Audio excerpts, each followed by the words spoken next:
Du hörst die nackte Wahrheit über Körperarbeit mit deinem Gastgeber Simon Heller. Antworten auf Fragen, die sonst niemand stellt. Liebe Menschen, heute ist wieder Zeit für eine neue Podcast-Folge und ich freue mich sehr, heute einen Gast hier zu haben, den ich schon ein bisschen kenne und heute noch weiter kennenlernen werde. Und ich darf dich vorwarnen, heute findet der Podcast in Englisch statt. Meine erste Folge. Ich bin mega gespannt, wie es rauskommt. Und falls du dem Englisch nicht so gewachsen bist, versuch es doch trotzdem mal und versuch mit deinem Körper hineinzuspüren und schauen, was es mit dir macht. So von nun an geht es auf Englisch weiter und mal schauen, wer heute so bei mir ist. My guest today spent 15 years building brands and websites, corporate meetings, pixel perfect designs, deadlines, and then 5 years ago, he started building something else. Rooms. Rooms in Zurich, where strangers learn to touch and be touched, where a yes means yes and a no is celebrated, and where, in his words, real things can happen. Alp is a facilitator, coach, and community builder. He co-founded Cloud, the conscious touch events that many of you maybe know in Zurich, have heard already about, maybe even been to. He runs temples, teaches consent in workshops with names like Consent is fucking hot, coaches couples opening their relationships, and holds spaces where men learn to soften. I want to know what happened between the agency job and the temple. I want to know what it means to be a man holding this kind of power in a room full of vulnerable people. And I want to know who touches the one who holds everyone else. Welcome, Alp. Nice to have you here. So good to be here. Thank you, Simon. So, to start our conversation today, I already said I know you a little bit, but maybe people out there, they don't know you. But the first question is always, how are you today? Good question. How am I today? I'm a little nervous, I think, because there is a recording happening right now. And even though I'm not trying to be performative, I think there's a part that just can't avoid that and wants to show myself in the best way possible. So there's a bit of that nervousness. I feel my heart beating. Yeah, I'm a little stressed about the things that are in my to-do list for today. And I'm very excited for my upcoming holidays that are coming next week. That's how I'm feeling right now. Wow, amazing. Thank you for sharing. Yeah, we had a little intake conversation, and I said, this podcast is not about performing, and Yeah. that's what I invite. So I'm also here and actually also a bit nervous. So we can share something together. Yeah. And yeah, I know a little bit about you, but so before we go into that part of body work and the new things you do create, I want to Mhm. know your past life a little bit. And I said in your introduction you were working 15 years in the corporate world, building websites, designs. And then in 2021, I read that on your website, something happened and you were holding space. But how was your life before? And maybe why did you then decide to change it? Yeah. Thanks. Yeah, it's very interesting when I reflect back because I feel like it's a different person or like a rebirth that happened in 2020, so around COVID time, just before COVID hit. Um, yeah, I had a very, very different life. I mean, you could look at it from the point of view of what I did for work, but I also look at it more in the terms of how I lived my life and how I looked at tackling life in general. And there's been a major shift there. So yeah, I did live in a very normal, what you'd call normal, I put quote marks there, lifestyle of working. I had my own business at an agency, doing web design, branding, and so on. And I came to realize I was very unhappy with my life, and I kept trying to find the source of this unhappiness, and I kept looking for external sources until I realized at some point, well, maybe the problem is inside. And that kind of led to a bit of what I thought was a work career crisis. It was more of like a midlife crisis that allowed me to really look at myself and shift at the way I look at myself in my life. So I used to live a very controlled, very guarded life, a very unauthentic life, I would say, where vulnerability was not invited.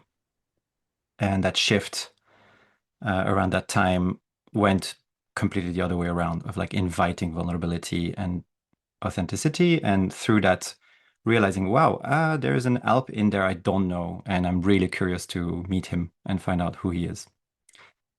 And that's what led me to just completely shift and quit that job and just go into the unknown, not knowing what it's going to be like after that. So yeah, I used to build websites, design brands. I did a lot of networking in the corporate world.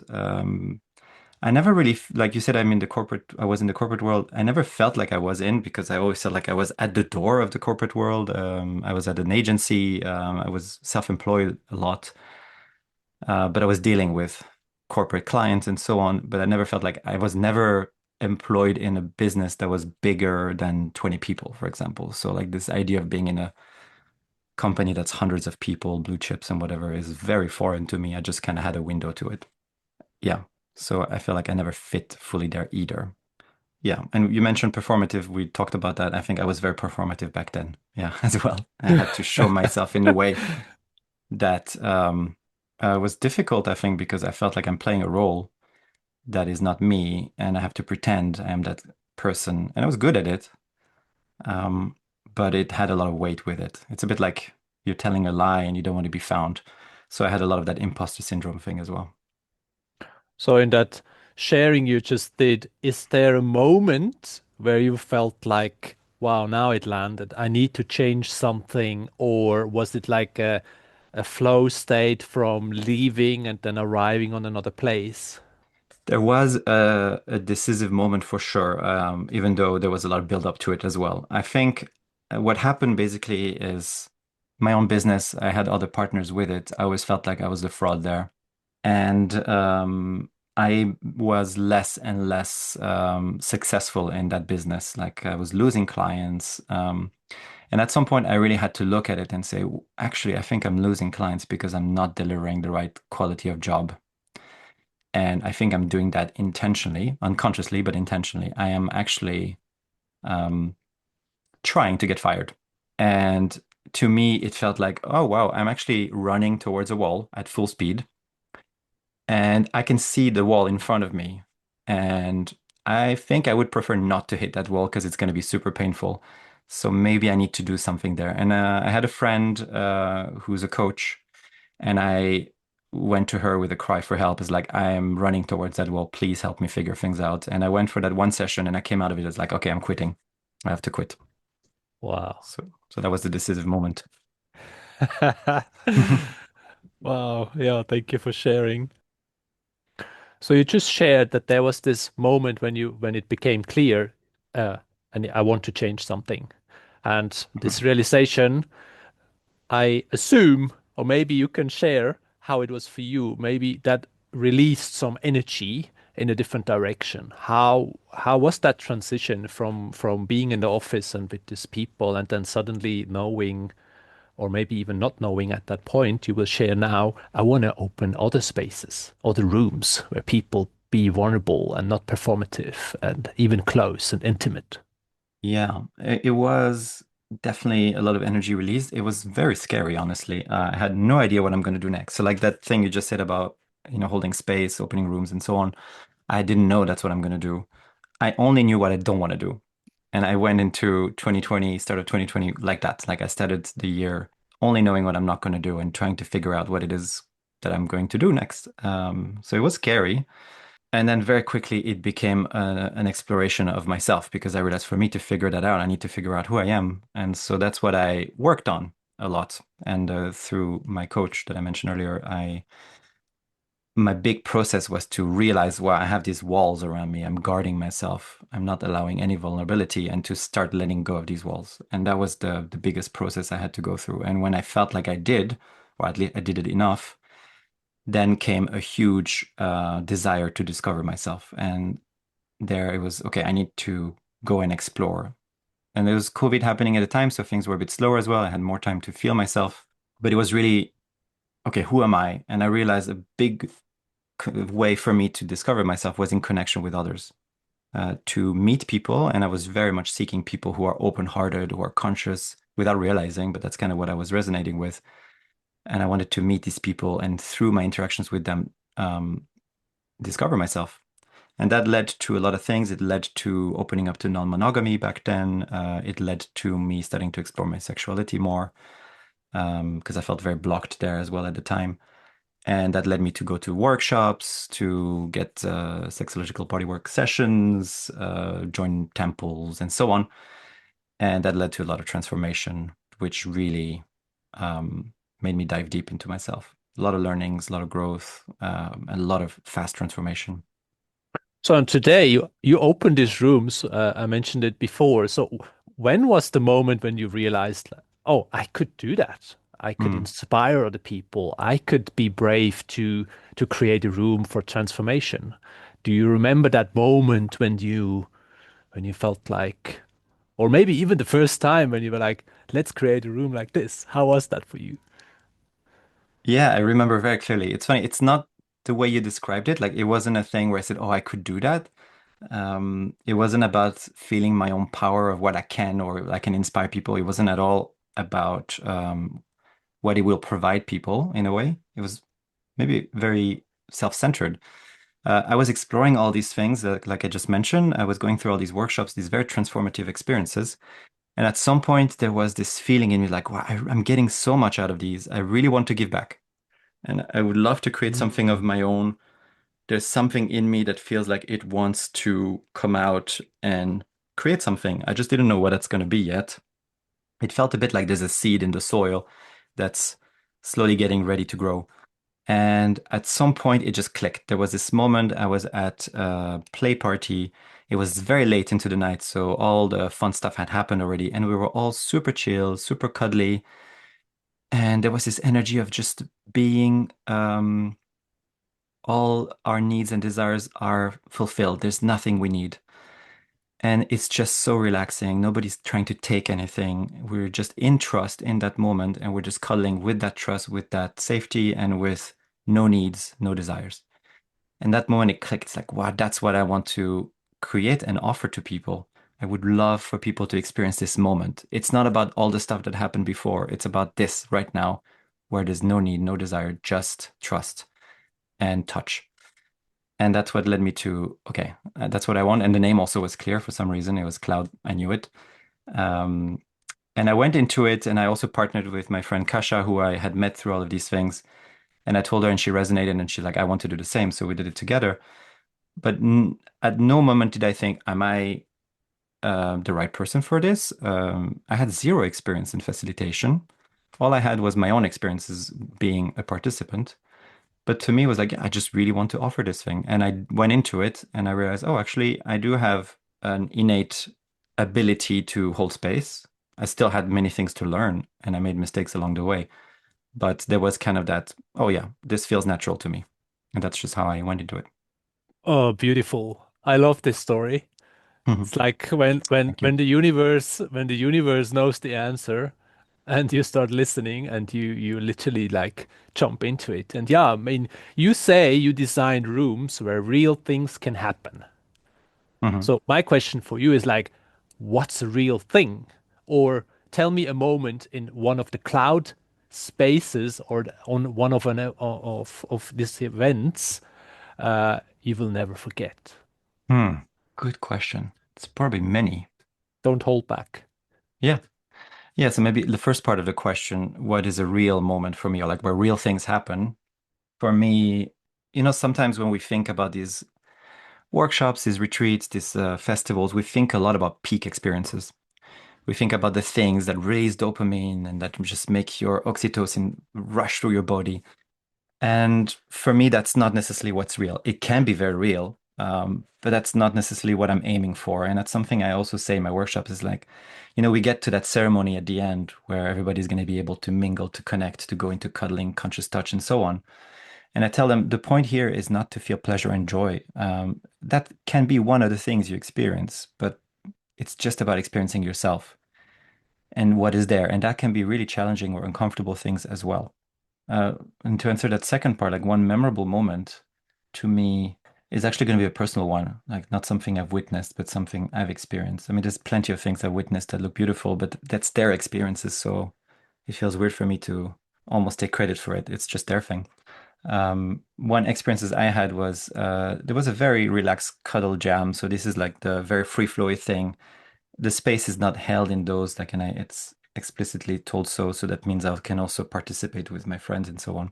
I had my girlfriend there in the group, and at some point I came in the room and she was cuddling with some people, and then I went to sit on my own in a side where I was on my own, completely alone. And then there was this part of me like, I would really like my girlfriend to come to me and cuddle with me. And she was having her thing and she was not coming. And at some point I thought I'm going to put blindfolds on so I can really feel what I'm feeling. And I was like getting more and more uncomfortable and anxious. Like, she's not coming. She's not coming here. She's abandoning me is basically what my part was saying to myself. And at some point I realized, yeah, but she doesn't know what my experience is right now. She has no idea what's happening in me. She has no idea about my desire or need. So how could she possibly come to me and give me that if I haven't asked for it? And that was a big moment for me of like, oh, yeah, I need to create my own experience. I shouldn't just wait for it to happen. And also not put like stories in my head of like, if this happens, then it means love. And if it doesn't, it means abandonment, because that's stupid. Even though we do that all the time. And that was a really good realization for me. Like, yeah, actually, I need to create my own experience. And I started telling people that as well, to the participants, like, don't wait for something to happen. Create your experience, whatever that means to you. So coming back to that experience, it's just like I had images now. I saw you Mhm. there, and did you have a conversations afterwards with your partner about it, or did you voice out your wish or your desire in that moment, or how did it end? Yeah, I believe it's been a while now. I believe we talked about it afterwards, like at the end. I did not reach out to ask that specific thing because at that moment of realization, I realized, okay, I have to create my own experience and I don't want to actually go there now and interrupt what they're doing. So I will create something else. And I kind of let go of that need at that moment. And I still had a good experience. And we did talk about it afterwards at the end of it. Like I just shared my experience of what came through, and it was really good to be able to share it as well and to not put responsibility on her for that. Yeah. Hmm. So now, when you shared this story, out of this story, what do you find hardest to receive for yourself? Is it touch, criticism, or being seen when you are not the one holding the room? In the context of my own Your own experiences, experience. Yeah, like what is hardest for you to receive? it used to be criticism. So, like, not feedback. I think feedback I've always received very well. Criticism has always been a bit difficult, but I think it's also because I used to come to this from a very different place. I only realized that later, but one of the reasons I went into facilitation is because I wanted to be loved by many people. And I'm sure a lot of facilitators or people who are like in a more public or more central position have that sort of deep desire of being seen, being validated, being loved. I have a childhood trauma, wound of abandonment, and so on. So that really is there for me. And so that was kind of a way for me to be loved, love, to receive appreciation. So for me, a big thing was to receive very positive feedback, people telling me what my workshop did to them, what it provided as value. That was a big motivator for me. And so when I would receive criticism, it would feel like rejection. It would feel like, oh, I'm not loved. I'm not good enough. So that used to be, I think, early on, my what was difficult. But I've worked on that, and even though it still is present in one way, and I think probably will be forever, it's not what I'm acting from at the very least. So it's not something that feeds me anymore, or not as much. So I think today, what might be the most tricky part for me is one is roles. I try really hard not to identify to my work. I like to say I facilitate, I hold space, I offer experiences or whatever, and I try not to say I am blah blah blah. I try not to identify to my work, and in that, like it's a role I take on, right? I put on the facilitator jacket, let's say, and where I struggle sometimes is to not put that jacket immediately, even if it's not my role. Like, so if I'm a participant at something, to um to not want to go there, especially if it's with friends or something like that, where like I could easily just say, yeah, I can offer something, and then sometimes just to say, you know what, actually, I would rather not, and I just want to go in there and be a participant and enjoy this. And and then when I hold space in rooms that are for friends, so something like a birthday party, for example, I where I would facilitate at the beginning, and then eventually just let go of that and be a regular participant because it's a party with friends. To remove that jacket, I realize it's not just a matter of like, okay, I'm done, I can be a participant now. It takes time to take that jacket off and to really be present in a different way that is just about my own experience. Another thing I want to say relates a bit to the first thing I said is like, so a big part of what I try to do in anything I do right now that is, let's say, work related, I try to do things in a way where it's about giving love and not wanting to receive love. So it applies to my first topic, right? A lot of the things I've done before was to because I want to be loved. And I really try to consciously say, okay, I'm going into this. There's a motivation there. Can this be about giving love unconditionally, like really just to provide the thing that I want to provide without expecting anything in return? And it's a process, but that's something I'm trying to do. And it's difficult because it's quite ingrained in me. It's something important I find to do. Yeah, and that's my topic right now.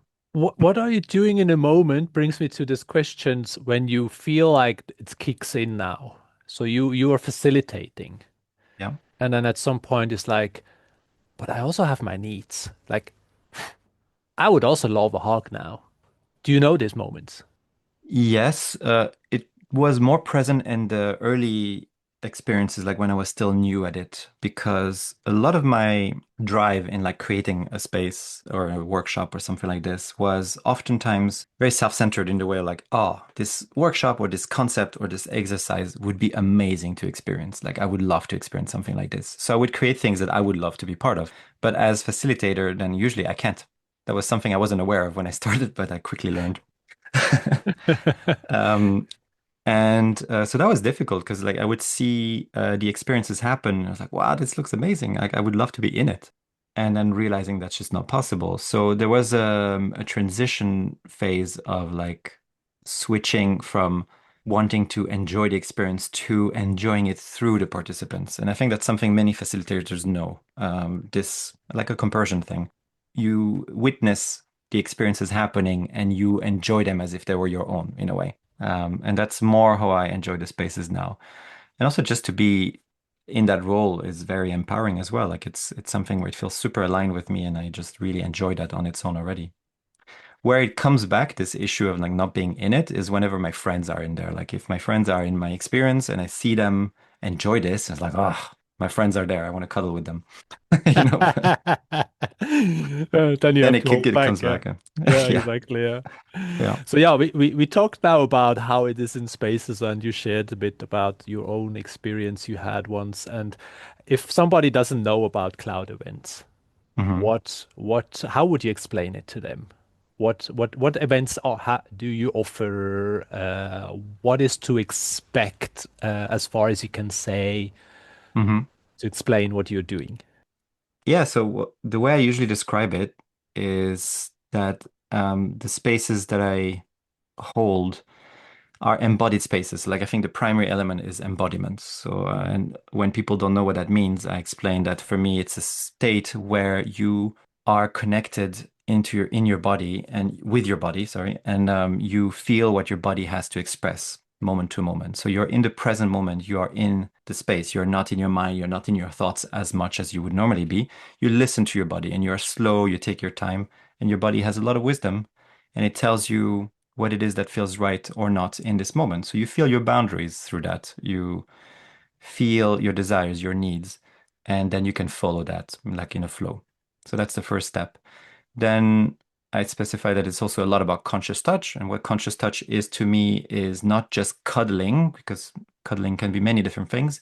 It's a very intimate, vulnerable way to connect through touch. So it's a place where you really connect with your whole being, connected to yourself, and through that touch you experience truth, whatever that means to you, and both the pleasurable parts of it as well as the things that are very challenging. Yeah, so I would say that that's the core.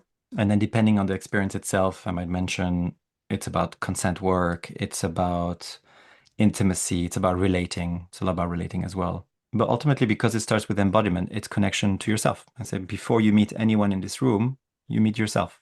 That's where it starts and ends. So to create a foundation that you actually can feel yourself first before you seek outside. Exactly. Yeah. Mm.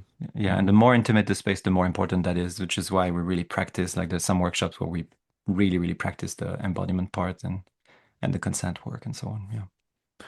Have you had moments when you felt in the space or even afterwards people leaving and they are, I don't want to call it hurt, but they feel like something is off? Because Yeah, it has happened. it's Mhm. very intimate work you do, you know. It's like Yeah. it's confronting and I heard from other people and I had it in my own experience. It's easy then to blame the outside. So somebody Mm. leaves the space, you know, you guided something, the intention is clear, and then somebody leaves and feels like, oh, that's feels off. Yeah, it has happened. Very rarely, but it has happened for sure. And there's also some people who, for example, felt that's not for me, I need to leave, which is fine and fair. And you need to feel the call to do this work. And there's a lot of different ways to facilitate, to hold space. And maybe for that person, they don't resonate with the way me and Kasia would do it. And that's perfectly fine.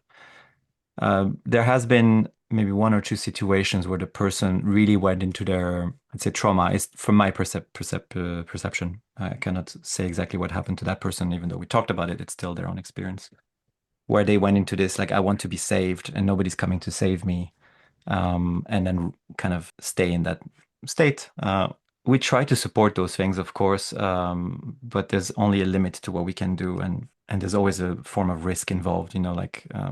Oftentimes we hear the word safe space, and I'm one of the believers that there's no such thing as a safe space. Like you can put cushions on the walls, you can make sure all the angles are covered, but you can still hurt yourself. And that's something I say always in my opening circles. I say, there's a agreement about self-care, but self-care, it's also acknowledging that there is risk in just being there and being in this experience and being okay that maybe it's not going to go well. Maybe you're not going to say no when you should.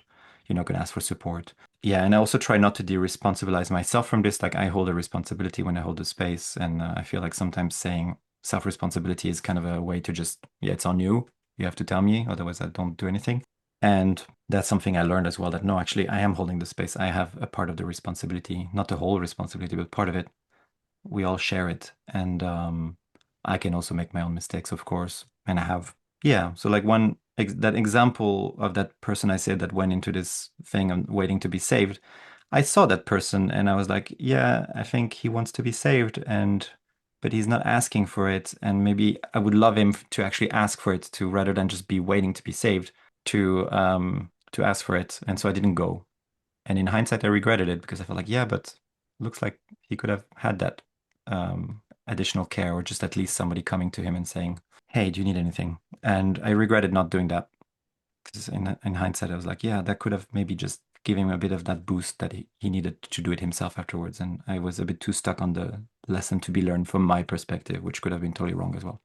Yeah, there's always an option, and it is a fine line as a facilitator to when do I go in and when do I not go in and trust the process in itself. Yeah, Hmm. true. Yeah. Yeah.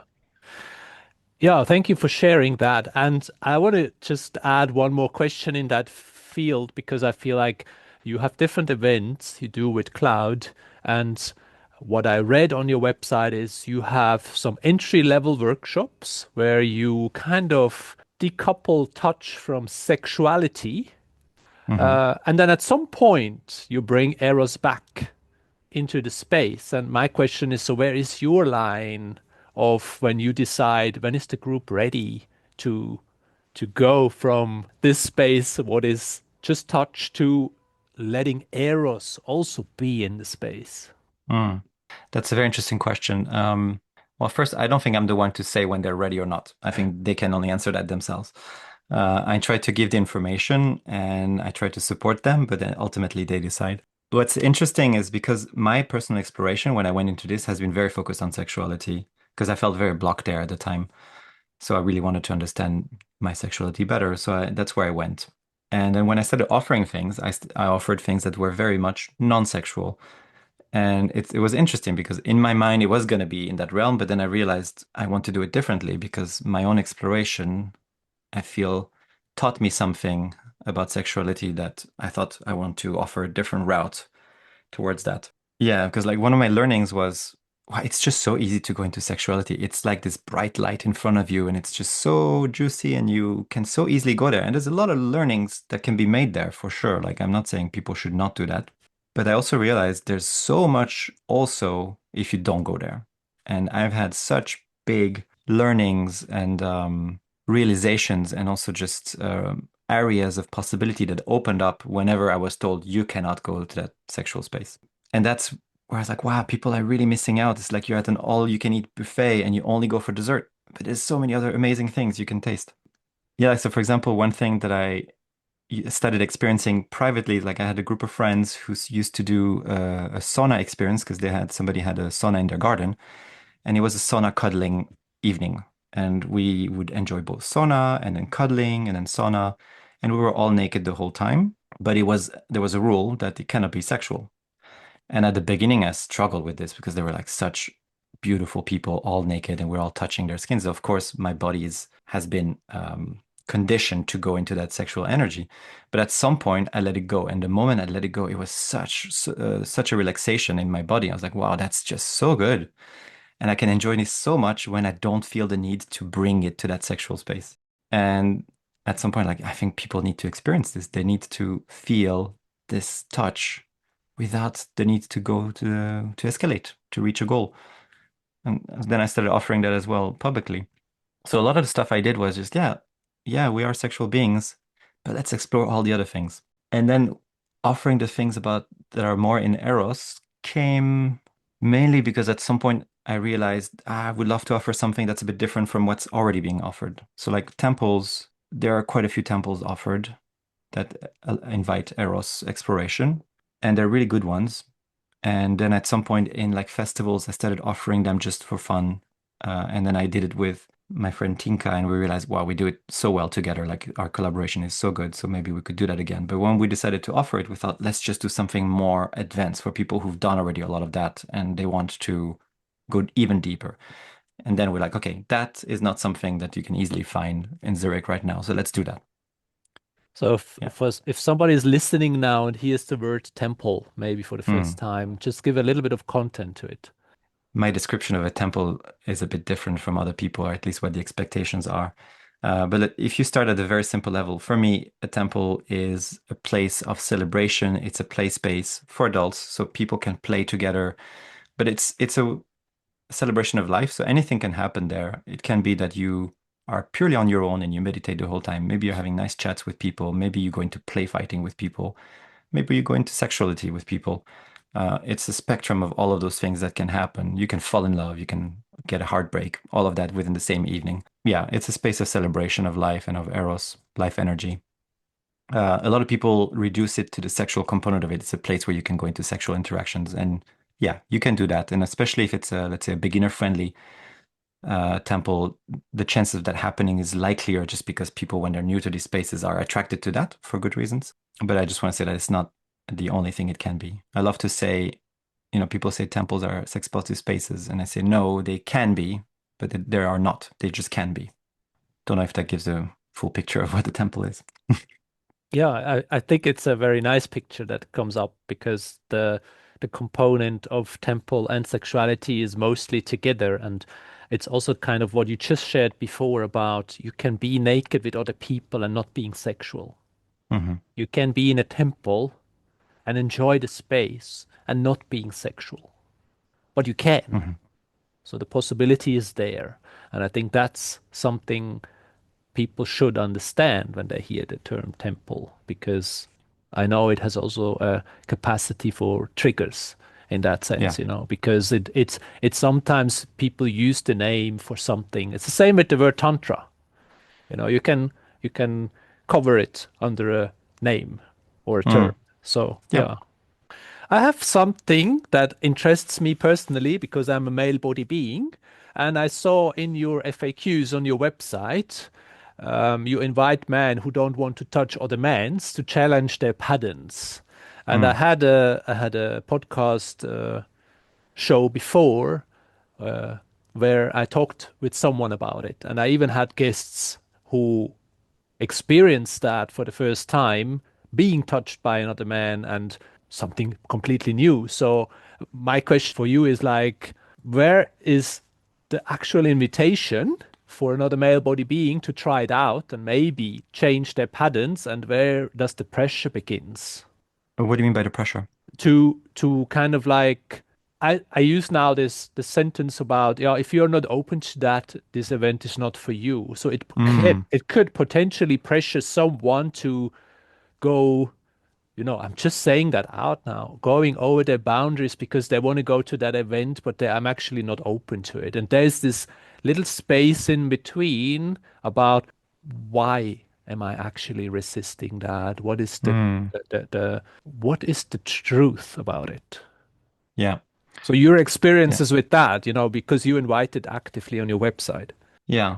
That's a topic that is close to my heart, um, especially topics about men and relationship among men, how we relate with one another. A lot of the stuff I offer is very much tied to my own learnings and my own experiences.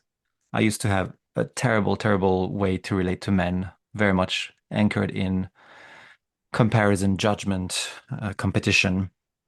It was very toxic, and I didn't like that at all. I saw that very early on in my exploration, and I realized there's a lot I need to unlearn. And then I realized how much there is potential for healing in connection with other men. And of course, in these spaces that are potentially sensual or sex positives, it's so easy to go into connection with the gender we're attracted to, which in our circles tend to be very heteronormative, right? I mean, there's a bit of everything, but like we do see a lot of men attracted to women, women attracted to men. Yeah, and then I realized it's just so easy to go there. Like if you have all of the genders available, then you go for what feels most comfortable, even if it's a non-sexual space. And I really wanted to invite the exploration of other things. Yeah, so there's a fine line between pressure, of course, and expanding the comfort zone. So like in my intro workshop, so really meant for people who are new to these spaces, there's a moment where we pair people up and it's done randomly, which means that some men will end up with other men and they will have a chance to explore touch with each other if they want to. The topic is a lot about consent and boundaries, right? So we never force anyone. And this is something I name. So before we start the exercise, I say, yeah, some of you are paired with the gender you're not attracted to sexually. Let's talk about that. And my invitation here is to just try and see. And maybe, this is an exercise that's like 5 minutes long. There's nothing you have to do. If you want, you can just sit on the same mattress with no touch, and that's perfectly fine. But my invitation is to just see if your assumptions are met with something different if you actually go into it. And it's only 5 minutes. And worst case, it just confirms what you think. But maybe there's something else. And oftentimes there's something else. There's like people realizing, wow, this felt like the touch I wanted to receive from my father who never gave it to me. This felt like my brother holding me. There's really beautiful moments like this. And when it feels uncomfortable, oftentimes it means there's something to look into, right? And again, like, yeah, pressure, I understand. Like, of course, there's a fine line, and maybe sometimes it feels like pressure. I'm not sure. I try not to, at the very least. But an example I can give you that was amazing is an experience. So we had an experience of a naked cuddle jam, right? So we invite everyone in the group, non-sexual, and we're gonna get naked if we want to, and then we can cuddle non-sexually. And in that one specific one that happened, it was a vast majority of men in the group. So we had 15 men, 3 women. So we addressed that, and then what I told people was like, hey, this might feel weird to you, but remember it's a non-sexual space, and you might discover something really beautiful. And you don't have to do anything. You can also leave. And then the people who went into it, which was almost everyone, loved it. And that's something you wouldn't have explored if the gender was balanced, the ratio. Yeah. And that's also how I discovered things myself with men. Like I ended up in similar situations where we were all men when we thought it was going to be also with women. And it was, let's stay with that. Let's see what happens. And then discover amazing, beautiful things. Yeah. But in the end, it's all about, I mean, I would love really to live in a society where men are not afraid to be with each other, to touch, to cuddle, and to not be worried about what that means, about their identity. And I think, yeah, and especially in the world we live in, where there's a lot of gender division and so on, I think men need to do their part as well in healing. And it's not just about accepting women more or the other genders. It's also about healing how we connect among ourselves. Mm. There's a big identity issue also among men today. Like, what is it? What does it mean to be a man? It's got nothing to do with masculinity, in my view. Masculinity is a word we put about certain qualities that are often attached to men. I think exploring our feminine is super important. I consider myself having a strong feminine side, and yeah, we're a spectrum, even if we're hetero cis men. Yeah, I thank you for this invitation. I think it's very important. And even by myself, I had beautiful experiences with other men because sometimes at the beginning of my journey, I was also lucky to don't have another choice. Let's say it like Hmm. this.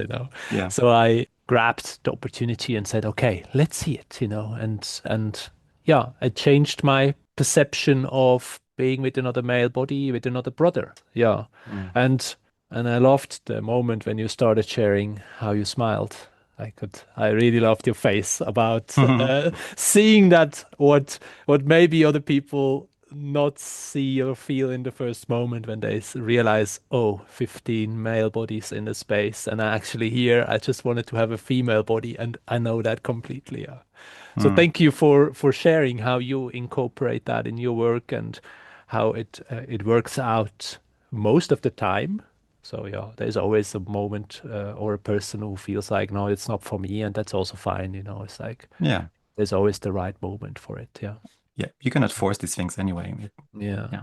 So we're almost at the end, Mm. and beside the quite taboo topic of sexuality, I want to bring in another thing, taboo money. So my Mm. my question about is money and touch. Can you live from this work, and what does it do to spaces when participants are also customers?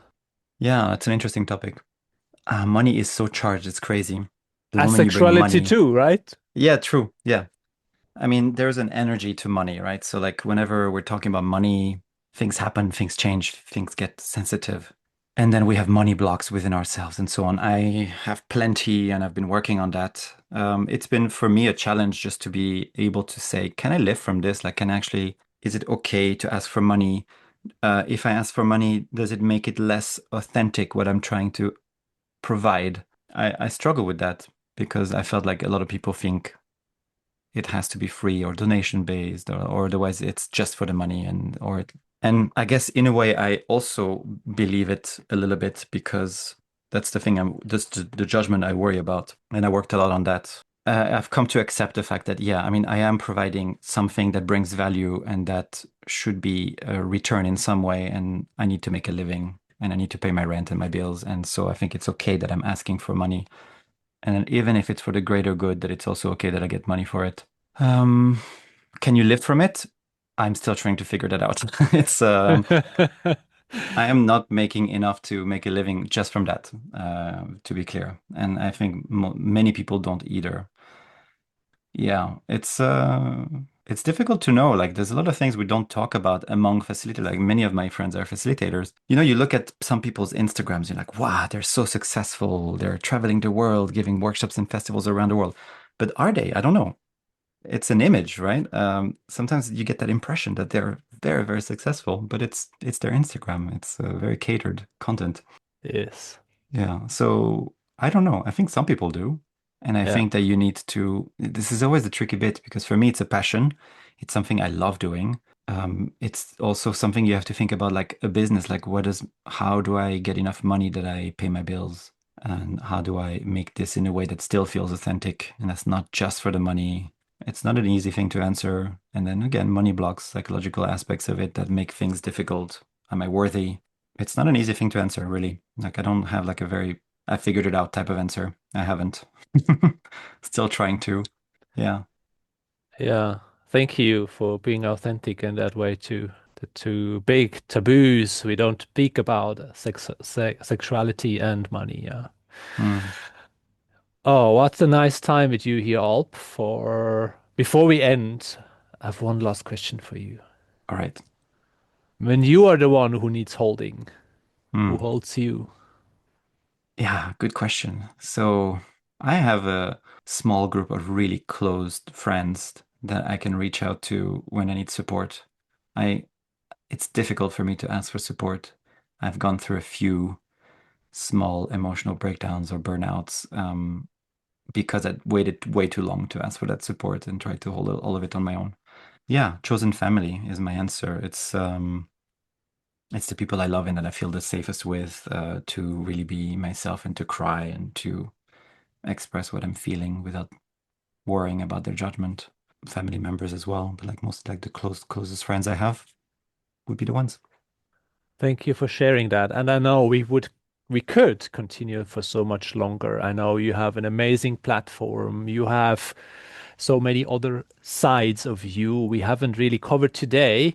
Maybe to end, if somebody wants to reach out to you, what's the best Where, way? yeah, so I just recently finally redid my website that tells like the big picture of everything I do. So that's on alptkz.com. And you find basically everything I do there, including my workshops, my coaching, my community work. It's all there, and there's a contact form there to reach out. So you get the full story there, I think, at least in the best of my ability at this moment. That's the best way to reach out. Yeah. Yeah, I will put it in the show notes. Thank And you. to end the podcast, how do you feel now? Still a bit nervous, but less so. I feel good. I enjoyed the topics that we covered, and it's always a pleasure to talk with you. So that's been really nice. So I feel a bit of warmth in my heart. That's nice, and still a bit of stress from my to-do list.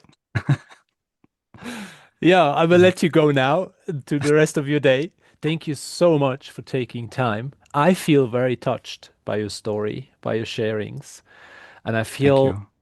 much more by myself, much more centered. And I really hope that you who listen today, I hope you still listen in English and you feel it, um, feel the same. Yeah. Thank you so much, Yeah. Alp, for being here. Thank you so much for having me. It was a pleasure, and I wish you a lovely day to all of you. Ja. And thank you for listening today. Danke, dass ihr heute dabei gewesen sind. Danke, dass du heute dabei warst. Ich mache es gerade in allen verschiedenen Sprachen. Und ich hoffe, du hast was gelernt, was mitgenommen, bist interessiert und bis zum nächsten Mal. Tschüss. Ciao. Tschüss.